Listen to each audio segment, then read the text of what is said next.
കാലാവസ്ഥ വ്യതിയാനത്തെ തുടർന്ന് ഭക്ഷണ ലഭ്യത കുറയുമ്പോൾ ഒരു പ്രദേശത്തു നിന്നും മറ്റൊരു പ്രദേശത്തേക്ക് ചേക്കേറുന്നവരാണ് ദേശാടന പക്ഷികൾ. ദേശാടന പക്ഷികളെക്കുറിച്ച് ശാസ്ത്രജ്ഞർ പല ഗവേഷണങ്ങളും നടത്തിയിട്ടുണ്ടെങ്കിലും ശാസ്ത്രജ്ഞരെ പോലും അമ്പരപ്പിച്ച പക്ഷികളാണ് ആർട്ടിക് ടേണുകൾ. ഒരു വർഷം കൊണ്ട് 10,000-കണക്കിന് കിലോമീറ്ററുകളാണ് ഈ പക്ഷികൾ സഞ്ചരിക്കുന്നത്. ഭൂമധ്യരേഖയെ മറികടന്നുകൊണ്ട് ഇരുദിശകളിലേക്കും ദേശാടനം നടത്തുന്നതിൽ പക്ഷിഗണങ്ങൾ മുൻപന്തിയിലാണ്. ഒറ്റ ദേശാടന യാത്രയിൽ 35,000 കിലോമീറ്ററോളം ദൂരം ആർട്ടിക് ടേൺ എന്ന പക്ഷി പറക്കാറുണ്ട്. ഓരോ വർഷവും ഏകദേശം 71,000 കിലോമീറ്റർ ദൂരം ഇവ സഞ്ചരിക്കും. ഓഗസ്റ്റ്, സെപ്റ്റംബർ മാസങ്ങളിലാണ് ആർട്ടിക് ടേൺ ഉത്തരധ്രുവ മേഖലയിലെ ഗ്രീൻലാൻഡിൽ നിന്ന് യാത്ര തുടങ്ങുന്നത്.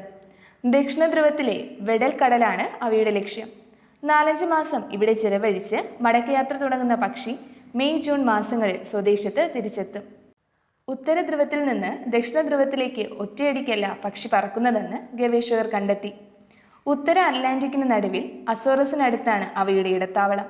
ഇവിടെ തങ്ങി ആവശ്യത്തിന് ഭക്ഷണം കഴിച്ച് തെക്കോട്ടുള്ള യാത്ര തുടരും. പടിഞ്ഞാറൻ യൂറോപ്പും പടിഞ്ഞാറൻ ആഫ്രിക്കയും പിന്നിടുമ്പോൾ വഴി രണ്ടായി പിരിയും.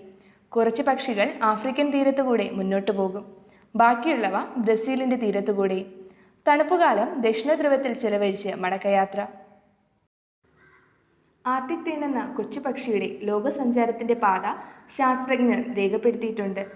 2 ധ്രുവങ്ങൾക്കുമിടയിലായി പ്രതിവർഷം 71,000 കിലോമീറ്റർ ദൂരമാണ് ഈ ദേശാടന കിളി പറക്കുന്നതെന്ന് നിർണയിച്ച ഗവേഷക സംഘം ഇതിന്റെ സഞ്ചാരപഥം വളഞ്ഞുതിരിഞ്ഞതാണെന്ന് മനസ്സിലാക്കി. പക്ഷിയുടെ കാലിൽ ഘടിപ്പിച്ച കുഞ്ഞുപകരണങ്ങളുടെ സഹായത്തോടെയാണ് വിവിധ രാജ്യങ്ങളിൽ നിന്നുള്ള ഗവേഷകരുടെ സംഘം ആർട്ടിക് ടേണിന്റെ യാത്രാപഥം നിർണയിച്ചത്.